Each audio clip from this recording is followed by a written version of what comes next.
necesitar sí o sí? Cervical, bien. Tórax, bien. Pelvis, bien. Y el miembro afectado. ¿Y por qué me ponen columna dorsal? ¿Por qué me ponen ambos fémures? Porque no sabemos. ¿Por qué me ponen cráneo? La triada de muerte consiste en, excepto, ¿paciente tiene acidosis? Sí. ¿Tiene hipotermia? Sí. ¿Tiene pérdida de conciencia? No. No. ¿Y coagulopatía? Sí. Sí. Bueno, el excepto es pérdida de conciencia. Las capas de la fisis, ¿cuáles son? Germinativa. Germinativa, proliferativa, hipertrófica y calcificada. A e B estão La opción es A y B, la opción D. Rapaz, foi até bem. A e C. No. A e B, né, não? Não. A y C. A e C. C. Então errei. Ó, Es la bem, opción com E, A e perdón, B. perdón. Ay, tranquilo, tranquilo. No, ok. La fisis se encuentra entre Metáfise e epífise. metáfisis y epífisis. ¿Y por qué me ponen diáfisis y metáfisis? Não sei. Puede pasar. Acá he visto que se han vuelto a equivocar, pese a que les he indicado que es pregunta de examen. Defina paciente politraumatizado. ¿Quién me puede definir? Com dois ou mais traumas que não se ¿Cuál es la podem revertir na definición? vida. Es una lesión que compromete, ¿sí?, dos o más órganos o lesión de dos o más sistemas. ¿Sí? ¿Y por qué me ponen paciente con múltiples traumatismos? No estoy mirando a vos. Yo estoy diciendo que ha sido. ¿Por qué me ponen eso? Y eso que les dije, que va a ser pregunta de examen. Características del hueso esponjoso, excepto, ¿tiene una actividad más metabólica? Sí. ¿Forma el 20% del esqueleto? Sí. ¿Presenta trabéculas que están ocupadas por médula ósea? Sí. ¿Es el segmento más rígido del hueso? No. No, ¿ese qué tipo de hueso es? Cortical. Sim. La función del osteoblasto.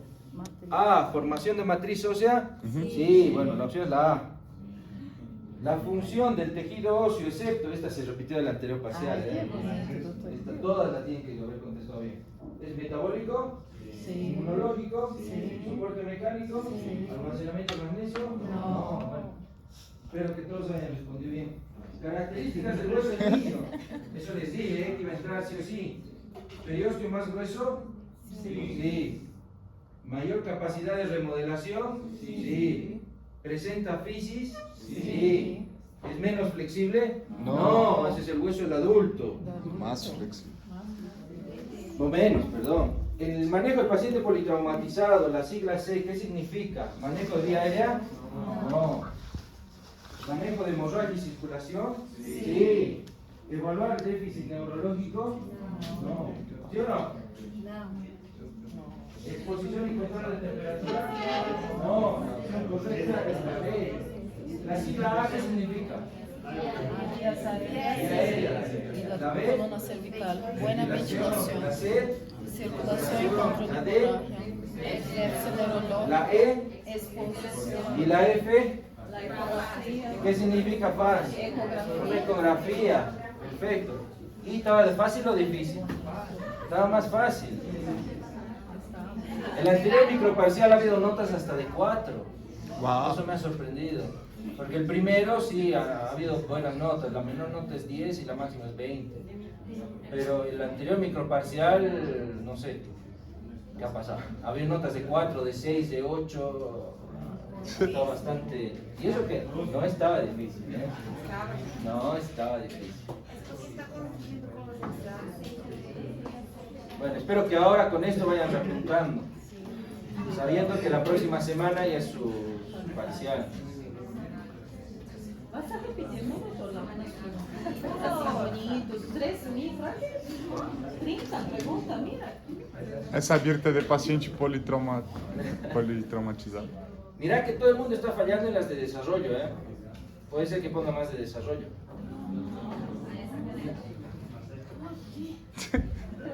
¿Por qué me están fallando en esas? Ay, qué hermoso. ¿Es su hijo, Todd? Sí. Oh. Ya sabes.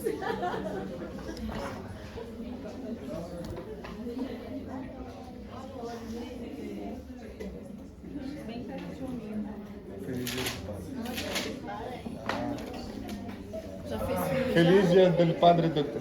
Gracias, gracias. 5 puntos. Gracias, gracias.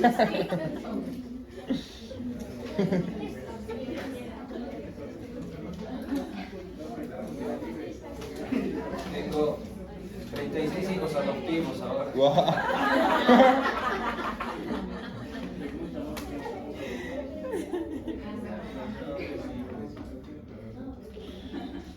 Bien. Bueno chicos, hoy vamos a avanzar dos temas que son ya los dos previos para la próxima semana, que ya es el parcial. Los ¿Sí? únicos que entran. Ahí sí van a entrar todos, ¿eh? Bien. Vamos a avanzar lo que es semiología de columna y lo que son métodos de inmovilización, que son dos temas que, por ejemplo, semiología de columna, es un tema bastante común, ya que la patología de columna lumbar es una patología que se presenta tanto en emergencia como en consulta, y es un tema bastante frecuente, y eso lo tienen que empezar a saber. Vamos a empezar a explicar nuevamente lo que es la columna vertebral, ¿sí? Que se va a dividir en vértebras cervicales, vértebras dorsales, vértebras lumbares, sacras y coxígeas, ¿ok? Acá va a presentar nuevamente, repasando esto un poco en las clases anteriores, 7 vértebras cervicales, 12 vértebras dorsales, 5 lumbares y 5 sacras y 4 o 5 coxígeas, ¿ok? Así que vamos a empezar a hablar un poco de semiología cervical. En la parte semiológica, ¿ustedes qué tienen que evaluar? Tienen que ver principalmente lo que es la inspección, la palpación y hacer maniobras semiológicas, ya que estas maniobras van a determinar si el paciente tiene o no alguna afección o alguna radiculopatía, y tienen que saber cuántas maniobras. Existe un montón de maniobras, pero ahora vamos a hablar de unas 2 o 3 maniobras en cada segmento, las cuales a ustedes les va a servir tanto en emergencia como en consulta para poder determinar qué tipo de lesión puede llegar a tener el paciente, ¿sí? A la inspección, en el examen semiológico, ¿qué es lo que tenemos que observar? Ver una correcta alineación de la columna, ver si tiene algún desplazamiento o alguna prominencia, los distintos tipos o rangos de movilidad, la flexión, extensión, rotación y lateralización. A la palpación, ir a palpar lo que son los puntos dolorosos, ver dónde le molesta al paciente y ver o no si tiene masas tumorales.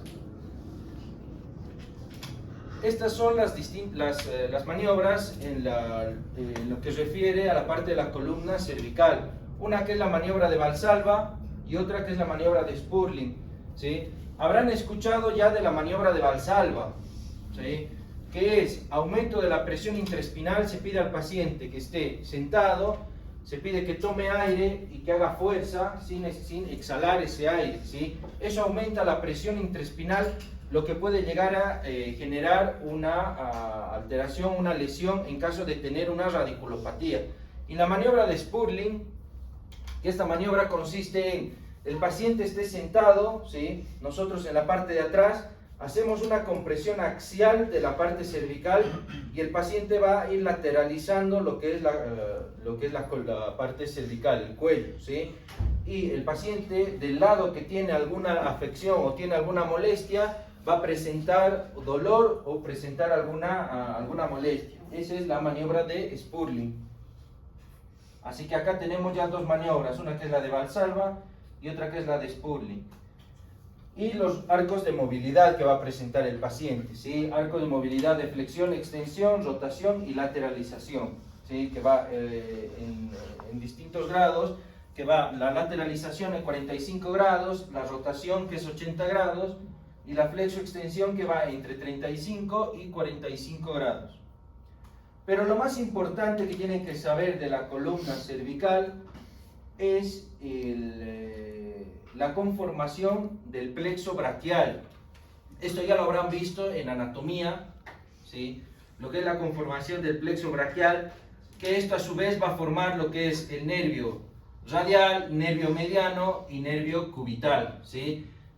Acá vamos a decir que el plexo braquial van a ser de las raíces cervicales C5, C6, C7, C8 y T1, que a su vez estas ramas van a formar los troncos, el tronco superior, tronco medio y tronco inferior, ¿sí? y esto a su vez va a formar dos raíces, cada tronco, las cuales se van a fusionar y van a formar las raíces anteriores y raíces posteriores, ¿sí? Que estos se van a formar más adelante en fascículos, fascículo lateral, medial y posterior. Y de estos fascículos van a nacer los distintos nervios que son el axilar, el músculo cutáneo, el mediano y el cubital. Y eso más adelante vamos a ir viendo qué patologías o qué lesiones puede llegar a generar, por ejemplo, una lesión de nervio radial, qué afección va a tener sobre el miembro superior, una lesión del nervio mediano o una lesión del nervio cubital. Seguramente ustedes han escuchado de la afección o de la patología del síndrome del túnel carpiano, que es una afección del nervio mediano, ¿sí? Que esta afección puede ser a nivel de la muñeca o puede ser a nivel proximal del antebrazo, ¿ok? Así que bueno, lo más importante que quiero que sepan de esto es que el plexo braquial nace de las raíces nerviosas de C5, C6, C7, C8 y T1, ¿ok? Y de estas van a formar lo que son los fascículos para poder conformar lo que son los nervios que van a inervar todo lo que es el miembro superior. Teniendo en cuenta esto, este repaso anatómico, ¿sí? Acá vamos a ver principalmente las afecciones que va a llegar a presentar las distintas raíces nerviosas. ¿Qué lesiones va a presentar a nivel muscular? ¿Y qué lesión va a presentar o qué afección va a presentar a nivel de los reflejos? ¿Sí? Esta diapositiva es más representativa que la anterior, ¿sí? Ya que nos va a indicar qué tipo de lesión motora va a tener cuando tiene una afección en la raíz nerviosa y qué tipo de reflejo va a estar afectado, ¿sí? Cuando tengamos nosotros una afección de la raíz nerviosa de C5, la parte motora afectada va a ser el deltoides, ¿sí? ¿Y el deltoides qué función cumple? Cumple una función de abducción del brazo, ¿sí? Así que la parte motora va a estar afectada, la abducción del brazo, y el reflejo que va a estar afectado va a ser el tendón del bíceps, que nos permite realizar una flexión del antebrazo, ¿sí? Nosotros cuando sospechamos de una lesión de la raíz nerviosa de C5, vamos a ir a buscar de manera semiológica principalmente el reflejo del bíceps y lo que es la parte motora, la abducción del brazo. Y lo que es la parte sensitiva va a dar lo que es la parte del territorio proximal del brazo, ¿sí? En una afección de la raíz nerviosa de C6, ¿qué lesión vamos a tener en cuanto a la parte motora y en cuanto a la parte de los reflejos? La lesión motora va a estar afectada principalmente lo que es la extensión de muñeca. El paciente no va a tener extensión de muñeca, va a tener una muñeca péndula que se dice, ¿sí? Y el reflejo afectado va a ser el reflejo del supinador largo. El paciente no va a tener ese tipo de reflejo.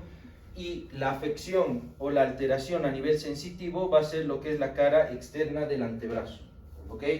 Eso es en cuanto a la raíz nerviosa de C6. Y lo que es C7 va a estar afectado, lo que es la parte de la motora, es la parte de la flexión de muñeca. El tendón o el reflejo afectado va a ser el tendón del tríceps, ¿sí? Y la afección va a ser lo que es la parte externa del antebrazo, incluido lo que es el pulgar, ¿sí? Así que bueno, esas son las tres raíces nerviosas que es importante que lo sepan, qué reflejo está afectado, qué parte motora también va a estar afectada al momento de hacer un examen semiológico, lo que es la raíz de C5, C6 y C7, ¿sí?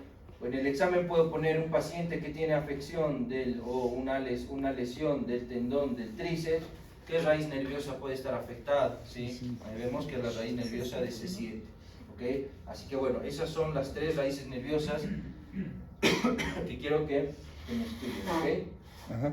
Eso que es la parte cervical. Vamos a lo que es la parte dorsal o dorso lumbar.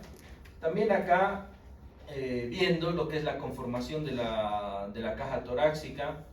Como en la parte cervical tiene que ver o no lo que son las alteraciones cutáneas o la alineación de la columna. Y vuelvo a hacer esta pregunta, no sé, capaz sea pregunta de examen. ¿Cómo se denomina la desviación de la columna a la derecha o a la izquierda? Escoliosis. Escoliosis, perfecto. Eso es la escoliosis, eso es lo que tienen que ir a observar a nivel de la inspección en la columna, ver si tiene alguna desviación. ¿Y qué maniobras semiológicas nosotros hacemos o observamos semiológicamente para determinar si un paciente tiene o no una escoliosis, ¿sí? Hacemos o observamos esto, ¿sí? Lo que es el paciente sentado, ¿sí? Con el torso descubierto, y lo que observamos es esto, lo que es una jiba, que nosotros llamamos jiba, o que comúnmente se denomina lo que es la joroba, ¿sí? Nosotros al observar este desnivel o esta elevación del escápula o formación de jiba o joroba, tenemos que sospechar que el paciente tiene o no alguna desviación de la columna, o puede llegar a presentar alguna lesión a nivel de la columna, ¿sí? Otra maniobra que se realiza para determinar si el paciente tiene o no, o presenta, o sospechamos de que tiene una escoliosis, es esta, que es la maniobra de Adams, que consiste en: nosotros nos ponemos detrás del paciente, el paciente con el torso descubierto, indicamos que el paciente se toque los dedos de los pies sin doblar las rodillas, ¿sí? Así nosotros podemos ver lo que es la alineación de las apófisis espinosas, ¿sí? O podemos ver, como habíamos visto en la imagen anterior, una elevación del hemitórax, ya sea derecho o izquierdo, o la formación de una jiba, ¿sí? De esta manera nosotros llegamos a sospechar que el paciente tiene o no algún tipo de malformación o alguna escoliosis, ¿ok? ¿Y qué estudio creen que se solicita para determinar si verdaderamente tiene o no una escoliosis el paciente? Radiografía. ¿Qué es radiografía? Bien, de proyección AP lateral, ¿pero de qué? De columna. ¿Y cómo se llama eso? De columna. ¿Vas a pedir columna cervical, dorsal, lumbar? No, tienes que pedir de toda la columna, ¿sí? Que eso se denomina un espinograma. Un espinograma es una radiografía en la que sale todo el segmento de la columna. Sale el segmento de la columna cervical, dorsal y lumbar, ¿sí? Ahí nosotros de esa manera vamos sacando distintos ángulos que se presentan en la columna y ver si verdaderamente el paciente tiene una escoliosis o no, ¿ok? Bien, a la palpación que nosotros realizamos o buscamos, ¿sí? Vemos principalmente zonas de dolor, vemos si tiene alguna prominencia o no, si tiene alguna lesión, puede llegar a tener alguna malformación, alguna lesión tumoral, ver zonas de hipersensibilidad, en qué región está presentando dolor el paciente o no. Bien, y a la exploración lo que habíamos dicho es ver también lo que es la marcha, ¿sí? Ver si el paciente tiene una marcha antiálgica o no, la evaluación de los distintos arcos de movilidad, ¿sí? Así como habíamos visto en la columna cervical, que tiene un rango de movilidad bastante importante, la columna dorsal tiene poca movilidad porque se encuentra adosada, que son las costillas. La columna lumbar sí tiene algo de movilidad, ¿sí? Y esto es la movilidad que presenta en la columna lumbar. Tiene una flexión de 60 a 90 grados, una extensión o una hiperextensión de 30 grados, una extensión lateral o lateralización entre 30 y 60 grados y un rango de rotación entre 60 a 90 grados, ¿sí? Y esto es importante que sepan, así como la formación o la conformación del plexo braquial, también tienen que saber cómo se forma o de dónde viene el nervio ciático, ¿sí? Ya que esto es importante para que ustedes sepan y evalúen las distintas maniobras semiológicas, ¿sí? Así que bueno, vamos a decir que el nervio ciático es la fusión o formación de las raíces nerviosas de L4, L5 y las raíces sacras, S1, S2 y S3, ¿sí? Esto también va a ir a formar ciertos fascículos y va a formar lo que es el nervio ciático, ¿sí? ¿Quién me dice por qué estructura anatómica de la pelvis pasa el nervio ciático? ¿Se acuerdan? La escotadura ciática, ¿sí? Por la escotadura ciática pasa lo que es el nervio ciático, ¿sí? Eso también es importante que se acuerden, ¿sí? Y a través de qué músculo pasa también, ¿ok? Bueno, es importante hacer un repaso anatómico de qué raíces nerviosas forman lo que es el plexo para formar el nervio ciático. Y estas, así como en la columna cervical, en la parte lumbar también va a haber afección de las raíces nerviosas, y de acuerdo al tipo de afección o la raíz nerviosa que esté afectada, va a presentar distinta sintomatología o semiología el paciente, ¿sí? Si el paciente va a tener una afección de la raíz nerviosa L3, el déficit motor que va a presentar es a nivel de la flexión de cadera, que la flexión de cadera está formada principalmente dada por el músculo psoas, ¿sí? Que si se acuerdan, creo que era la primera o la segunda clase, el psoas es el principal músculo flexor de la cadera, ¿sí? Que tiene dos componentes, uno que es el psoas y otro que es la parte del ilíaco, ¿sí?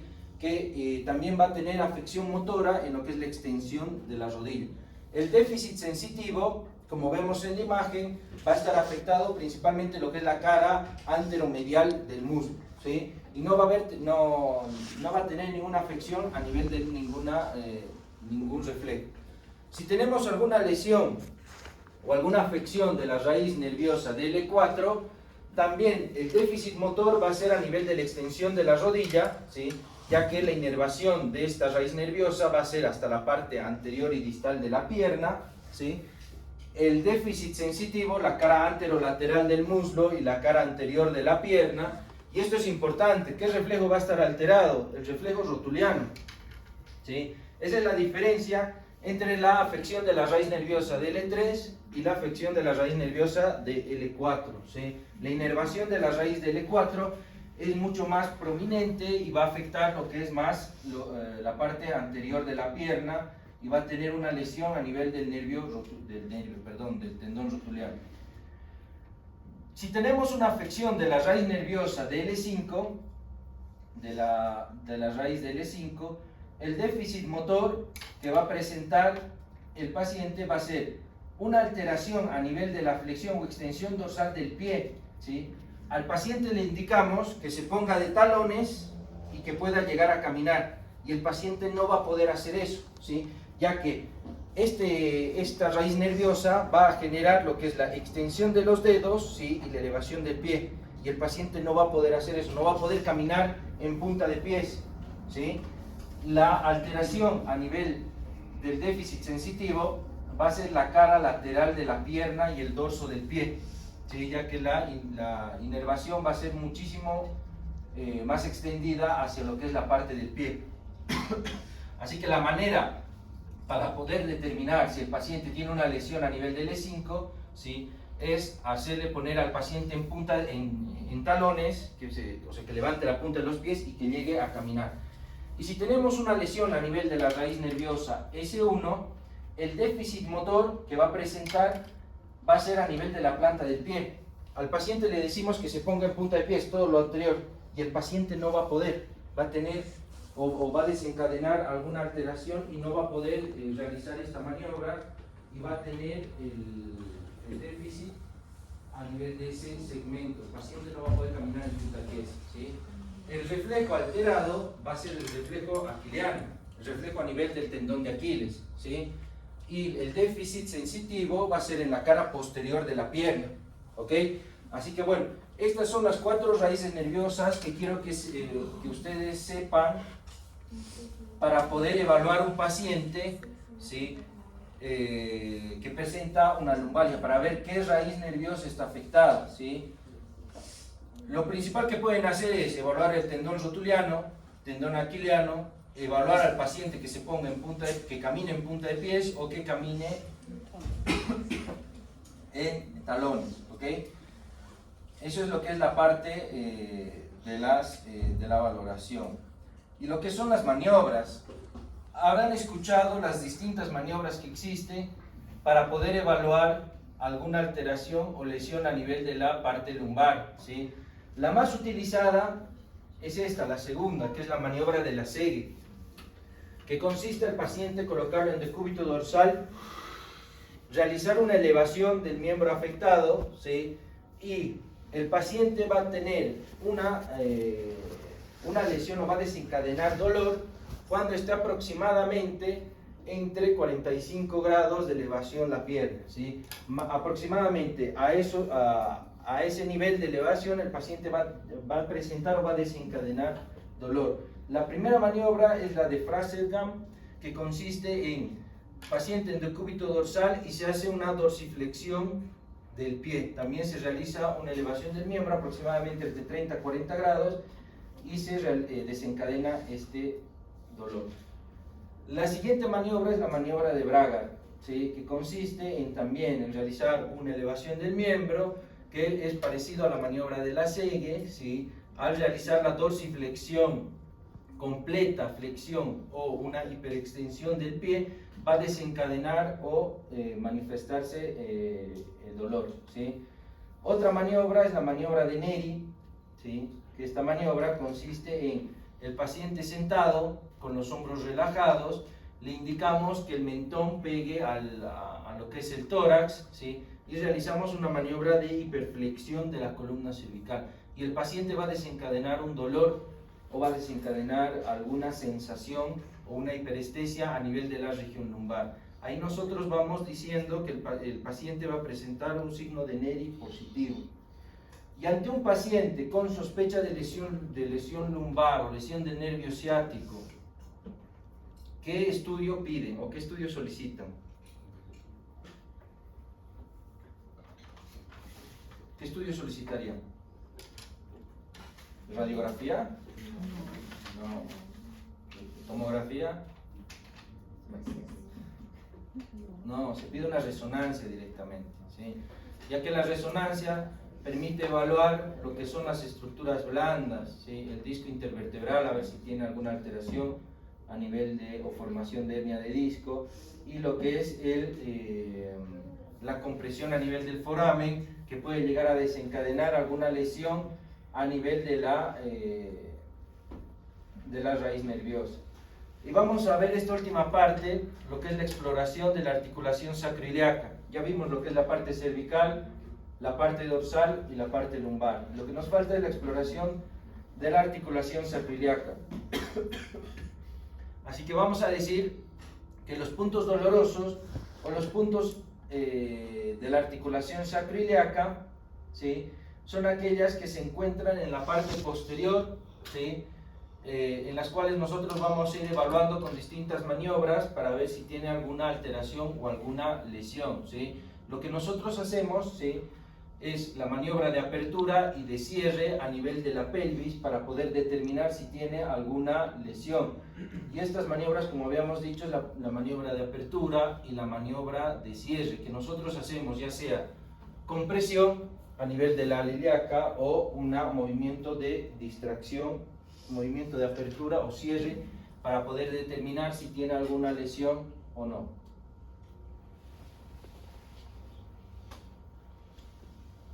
Bien, y otra maniobra para poder determinar si el paciente tiene alguna alteración a nivel de la articulación sacroiliaca es la maniobra de la Guerre, que consiste en paciente en decúbito dorsal con una flexión de la rodilla del lado afectado, ¿sí? Y nosotros vamos a ir a palpar lo que es hacer una compresión a nivel de la parte ilíaca del lado opuesto, ¿sí? Y ahí el paciente va a desencadenar o va a generar lo que es, va a manifestar dolor, ¿sí? Y la otra maniobra es la maniobra de Geisten, ¿sí? Que consiste en paciente en decúbito dorsal, ¿sí? Se realiza una hiperflexión de lo que es la rodilla, se lleva hacia lo que es el tórax, ¿sí? Y se hace una caída de la pierna no afectada sobre la camilla, y esto va a desencadenar también dolor, ¿sí? Estas maniobras no son muy utilizadas, ¿sí? Ya que la afección de la columna sacroiliaca no es muy común. Lo que sí es común, la afección de la columna lumbar, ¿sí? Así que hagan énfasis en lo que es la columna lumbar, por favor, ¿ok? Así que bueno, son todas estas maniobras las que se realiza cuando el paciente tiene una afección de lo que es la columna cervical, dorsal o lumbar, ¿ok? Así que bueno, es importante que ustedes sepan principalmente evaluar para ver qué raíces nerviosas son las que pueden llegar a estar afectadas, tanto en la parte cervical como en la parte lumbar, ¿sí? Bueno, vamos a avanzar a este otro tema, que es un método de inmovilización y otros procedimientos que se realiza en la urgencia, ¿sí? Vamos a ver a qué se refiere inmovilización, qué materiales nosotros utilizamos para poder confeccionar un yeso, qué tipos de yeso conocen, a qué se denomina yeso, a qué se denomina férula, ¿sí? para poder, tener un buen manejo en lo que es la urgencia, ¿sí? Así que bueno, inmovilización. Como inmovilización vamos a definir que es un procedimiento médico en el cual consiste en poder limitar el rango de movilidad de una extremidad para poder evitar el desplazamiento del hueso fracturado, ¿sí? Vamos a indicar que el método de inmovilización es sinónimo de analgesia. Todo paciente que venga con alguna alteración o una fractura o algún esguince a nivel de alguna articulación, un segmento del cuerpo, inmediatamente lo que tenemos que proceder a hacer es inmovilizarlo, ¿sí? Ya que, como dijimos acá, el método de inmovilización va a limitar el rango de movilidad y va a desencadenar automáticamente un alivio en el paciente, ¿sí? Eso es importante, ¿sí? Y el yeso, ¿qué es un yeso? El yeso es un mineral compuesto de sulfato de calcio o sulfato cálcico que es calentado aproximadamente a 160 grados, o sea, se produce una reacción termoquímica, ¿sí? ¿Alguno de ustedes ha visto cómo es un yeso? ¿Sí?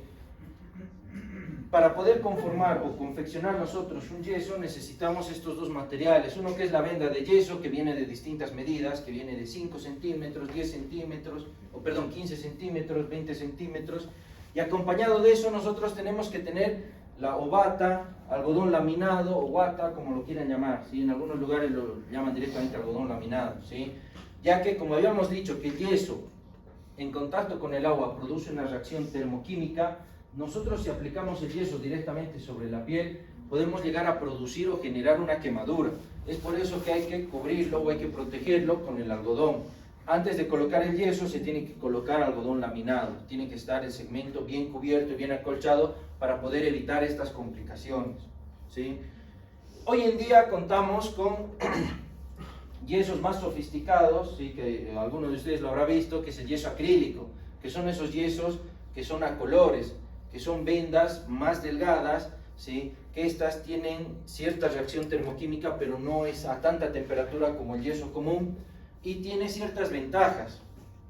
Tiene las ventajas de ser liviano, ¿sí? De ser resistente al agua, que permite tomar placas radiográficas. A ver, el yeso común también nos permite tomar placas radiográficas, pero pasa que mientras más capas de yeso le pongas al segmento, ¿sí? La radiografía tiene que ser con más radiación, ¿sí? Ya que si toman una mala radiografía, nosotros no nos va a poder permitir evaluar el segmento afectado, mientras que con el yeso acrílico, ¿sí? Se genera menos radiación para poder evaluar con mayor facilidad lo que es el segmento afectado. Tipos de inmovilización. ¿Cuántos tipos de inmovilización conocemos? 1, que es el yeso circular. 2, las férulas. ¿Qué es la férula? La férula o el medio yeso es aquel yeso en la cual va a llegar a cubrir no todo el segmento del cuerpo. Si es una férula que tenemos que colocar a nivel del antebrazo, solo va a cubrir lo que es la cara anterior del antebrazo. La cara posterior va a estar descubierta, ¿sí? La ortesis, que son estructuras, ¿sí? Estructuras que nos va a permitir tener cierta movilidad que son prácticas o fáciles para poder retirarlas o colocarse en cualquier momento, ¿sí? Y la inmovilización biomecánica, que son los vendajes y los cabestrillos. ¿Cuál es el objetivo de una inmovilización? Como habíamos dicho, 1 es mantener la reducción de una fractura para que lleve a cabo una consolidación, ¿sí? De acá, si nosotros pensamos, ¿cuánto tiempo tiene que tener el yeso un paciente ya sabiendo cuáles son las etapas de formación de callo óseo? ¿Cuánto tiempo?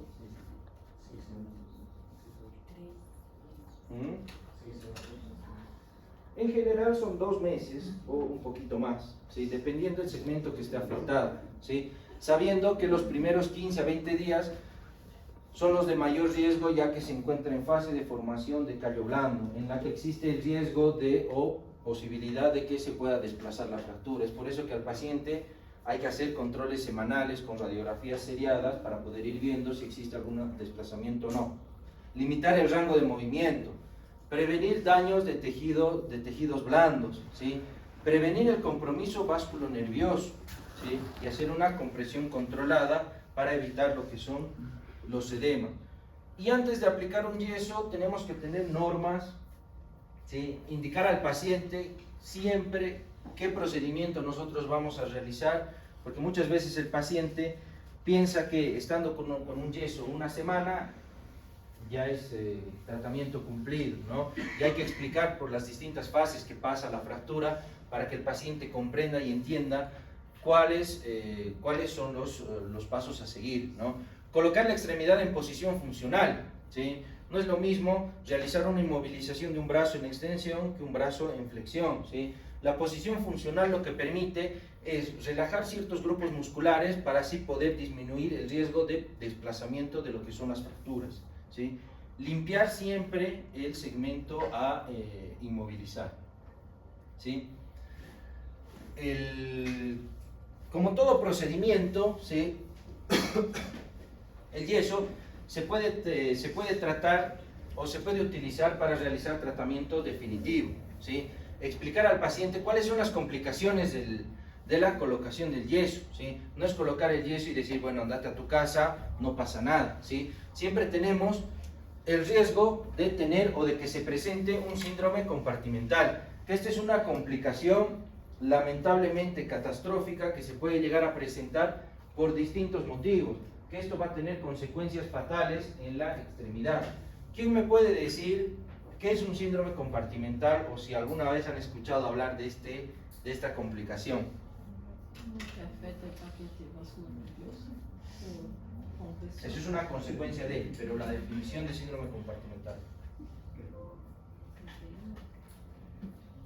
El síndrome compartimental, ¿sí? Como complicación se define como el aumento de la presión dentro de un compartimento del grupo muscular, ¿sí?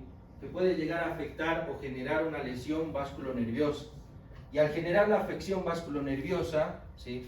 Vamos a tener como la principal complicación, ¿sí? O principal lesión a nivel de la parte distal de las extremidades, que como consecuencia puede llegar a generar una amputación del miembro, ¿sí? Así que es importante explicar al paciente que puede llegar a tener esta complicación. Más adelante vamos a ir viendo cómo nosotros vamos a diagnosticar o qué parámetros se tiene que tomar en cuenta para poder diagnosticar un síndrome compartimental, ¿sí? Bien, acá, ¿qué debemos tomar en cuenta al momento de realizar una inmovilización? ¿Sí? Por ejemplo, de un paciente que tiene una fractura de tobillo, el yeso que tengamos que aplicar, ¿de dónde a dónde tiene que ir? Tiene que ir a inmovilizar lo que son las articulaciones próximas. Tiene que inmovilizarse la articulación distal y otra proximal, ¿sí? Es por eso que un paciente con una fractura de tobillo se inmoviliza lo que es hasta la pierna, como vemos acá, hasta el pie, y la inmovilización tiene que ir hasta por encima de la rodilla. Es un yeso que tenemos que inmovilizar la articulación proximal y la articulación distal afectada al segmento fracturado, ¿sí? Y esto es importante, moldear el yeso adecuadamente. ¿Por qué? Porque si nosotros no moldeamos el yeso, ¿sí? Esto va a producir puede llegar a generar un desplazamiento del foco fractural, ¿sí? Y esto lamentablemente, si puede llegar a pasar, vamos a tener que realizar nuevamente una inmovilización. ¿Y cuáles son las posiciones funcionales que había hablado, ¿sí? Para poder realizar una buena inmovilización del paciente? Principalmente es con el hombro, con el codo a flexión adosado al tórax, ¿sí? La flexión de la muñeca tiene que estar principalmente a 90 grados, ¿sí? La muñeca con una extensión dorsal de 20 grados aproximadamente para generar una relajación de los músculos extensores, ¿sí? La articulación metacarpofalángica con una flexión de 90 grados, ¿sí? Así que de esa manera es la posición funcional que se tiene en todo aquel paciente que tengamos que realizar una inmovilización del miembro superior. Una flexión del codo de 90 grados, una hiperextensión de la muñeca de 20 grados y la articulación metacarpofalángica a 90 grados. Y la posición funcional del miembro inferior principalmente es con la rodilla en flexión de 15 a 20 grados y con el tobillo, ¿sí? A 90 grados, evitando lo que es el equino, ¿ok? Así que esto es importante porque si ustedes se dan cuenta, si nosotros al paciente lo inmovilizamos con la rodilla en extensión, y le indicamos que el paciente utilice muletas, eso va a ser difícil, porque el paciente con el pie en extensión no va a poder evitar tener contacto con el piso. Si tiene una rodilla en flexión de 15 a 20 grados, eso es mucho más fácil para poder manejar las muletas al paciente. Y acá vamos a ver los distintos tipos de férula o distintos tipos de yeso, ¿sí? Vamos a hablar principalmente de la férula en U. ¿En qué consiste? La férula en U, como habíamos dicho, es un segmento de yeso que va a cubrir parte del segmento afectado. No es un yeso circular o un yeso cerrado, ¿sí? Se denomina en U por la forma en la que se realiza la férula. Si vemos en esta imagen, va por la cara externa del brazo hacia la parte interna, ¿sí? Forma una U, lo que deja libre la cara anterior y la cara posterior, ¿sí? Y este tipo de férula se utiliza en fracturas diafisarias de húmero. Otro tipo de yeso es el yeso braquipalmar, que esto habrán visto o alguno de ustedes habrá tenido este tipo de yeso, que es un yeso que va desde la parte superior del brazo, superior del codo, ¿sí? Hasta lo que es la articulación metacarpofalángica, ¿sí? Este tipo de yeso se indica principalmente en fracturas supracondíleas de húmero, ¿sí? En fracturas diafisarias de antebrazo o en algún tipo de luxación. Es el yeso braquipalmar, el mismo nombre lo dice, braquipalmar, que va del brazo hasta la palma de la mano, ¿ok? Otro tipo de yeso es el antebraquipalmar, que va desde el antebrazo hasta la palma, ¿sí? Que es un yeso mucho más fácil, no fácil, sino mucho más versátil, mucho más fácil de poder manipular al paciente y todo, ¿sí? Y las indicaciones para la utilización de este yeso, ¿sí? Es en fracturas distales de radio. Otro tipo de yeso es el antebraquipalmar digital o el antebraquipalmar intrínseco, ¿sí? Que esto se va a presentar principalmente o vamos a tener que aplicar en algunas lesiones, ya sea de metacarpianos, ¿sí? O alguna alteración o lesión a nivel del escafoides, ¿sí? Que es un yeso que va desde el antebrazo y va a llegar a cubrir todo lo que es incluso la articulación interfalángica, como vemos ahí en la imagen, ¿ok? Así que hasta acá ya vimos tres tipos de yeso: braquipalmar, que va desde el brazo hasta la palma; antebraquipalmar, del antebrazo a la palma; y el antebraquipalmar digital o antebraquipalmar intrínseco. El yeso colgante. Este es un yeso que día a día ya está en desuso. Yo también ya no lo utilizo como antes, ¿sí? Es un yeso que consiste en realizar un yeso braquipalmar, ¿sí? Con un ojal, ¿sí? Adosado a lo que es el cuello. Y esto, la facilidad que tiene este yeso es, como el mismo nombre lo dice, colgante. Tiene que ir colgando, que el mismo peso del yeso va a realizar una reducción de la fractura de lo que es el húmero, ¿sí? ¿Se entiende? Pero para que este yeso sea funcionante, el yeso tiene que estar completamente despegado del cuerpo, ¿sí? Es por eso que las personas obesas, ¿sí? O las personas que no tienen la facilidad para poder entender que el yeso tiene que estar alejado del cuerpo para que cumpla esa función de ser un yeso colgante, no va a cumplir ninguna función. Es por eso que ya prácticamente está cada vez menos en desuso este tipo de yeso. Esos son los yesos que se presentan a nivel del miembro superior. Y estos yesos son los que tienen a nivel del miembro inferior, que es el yeso pelvipédico, ¿sí? Que va a cubrir todo lo que es la parte de la pelvis hasta el pie, hasta la pierna o el pie, ¿sí? Este yeso antes se utilizaba para las lesiones o alteraciones de displasia de cadera o alguna alteración o fractura a nivel del fémur, ¿sí? Actualmente este yeso ya también está en desuso.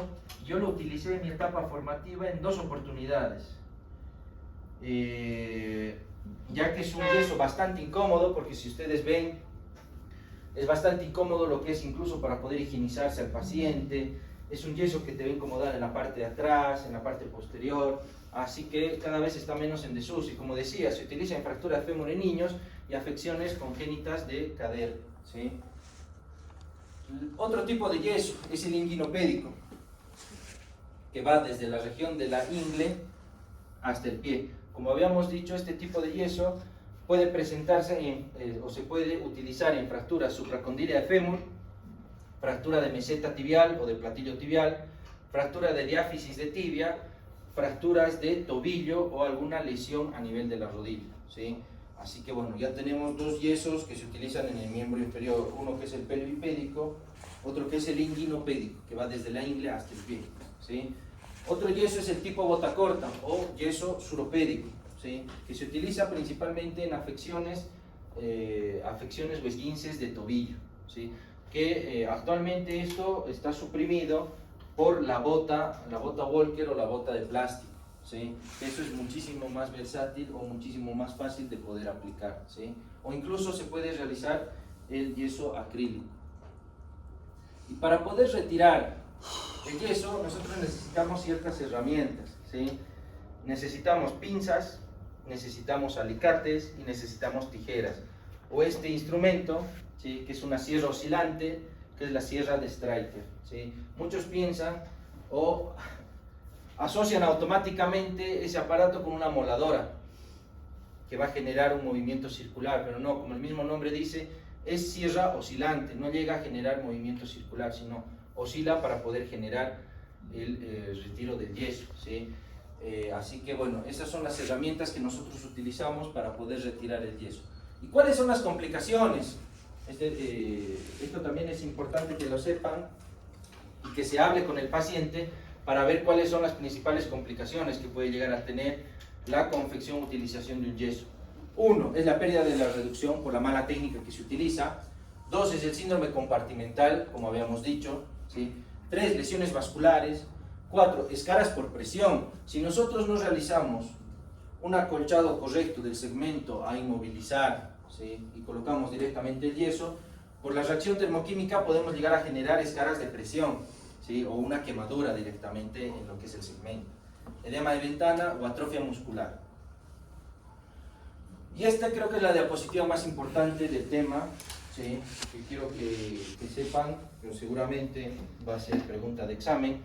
¿Cuáles son los signos y síntomas que presenta el síndrome compartimental? Ya que el síndrome compartimental es de diagnóstico clínico, ¿sí?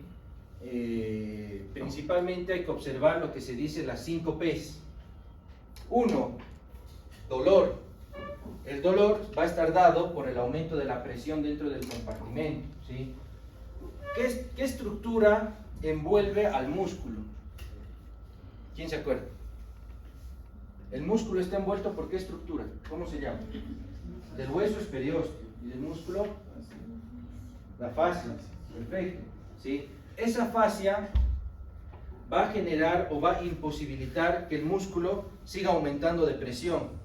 No sé si me llevo a entender. Si el músculo aumenta de presión, la fascia va a evitar, ¿sí? Que esa presión siga aumentando y va a desencadenar el dolor, ¿sí?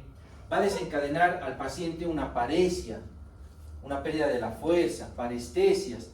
Al aumentar la presión va a haber ya una alteración vasculonerviosa, ¿sí? Va a haber una disminución de la irrigación y eso se va a desencadenar en una palidez, una ausencia de pulso y una disminución del relleno capilar en el paciente, ¿sí? Y principalmente un edema.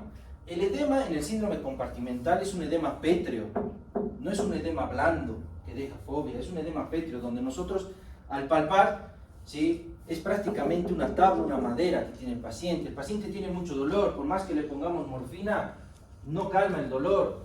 El paciente tiene ausencia de pulsos, tiene una disminución del llenado capilar, ¿sí? Ante todos estos síntomas, nosotros directamente ya indicamos o damos el diagnóstico del paciente tiene un síndrome compartimental. ¿Cuál creen que es el tratamiento de un síndrome compartimental? Amputar. Abrir, perfecto, hacer una fasciotomía, liberar toda esa presión que se encuentra dentro de esa extremidad, ¿sí? Hay que hacer, por ejemplo, en la pierna, hay que hacer un corte en toda la pierna, de la cara externa y de la cara interna, ¿sí? Y con una tijera abrir todo lo que es esa fascia para que el músculo libere toda esa presión acumulada, ¿sí? Y así poder llegar a evitar la complicación irreversible, que es una lesión vasculonerviosa, ¿sí? Y que esto va a generar una isquemia distal y posteriormente una amputación. Así que eso quiero que sepan, que una de las complicaciones de aplicar un yeso es la presencia del síndrome compartimental, ¿sí? Explicar al paciente que si tiene alguno de esos síntomas, si tiene dolor, mucho edema, una coloración azulada de los dedos o de los dedos de los pies, que acude inmediatamente a la emergencia para poder realizar un tratamiento adecuado, ¿ok? Así que bueno, esos son, ¿sí?, todo lo que es en cuanto al tema de inmovilizaciones, los tipos de yeso y la principal complicación que va a llegar a presentar, ¿ok? Así que estos dos temas más van a ingresar a lo que es el parcial de la próxima semana, ¿sí? ¿Ah? Solo estos dos. No, el parcial es parcial, es de todo. Y las preguntas de la micro. No sé si voy a repetir. Son 30 preguntas, son. Algunas. Desperdiçaram isso, ¿no? 30. Sí. Ya tiene 30, ¿no? Entonces, mira. Chicos, ¿tienen alguna duda, alguna pregunta? No. Está todo claro, ¿no? Ya pueden dar el examen ahora, entonces.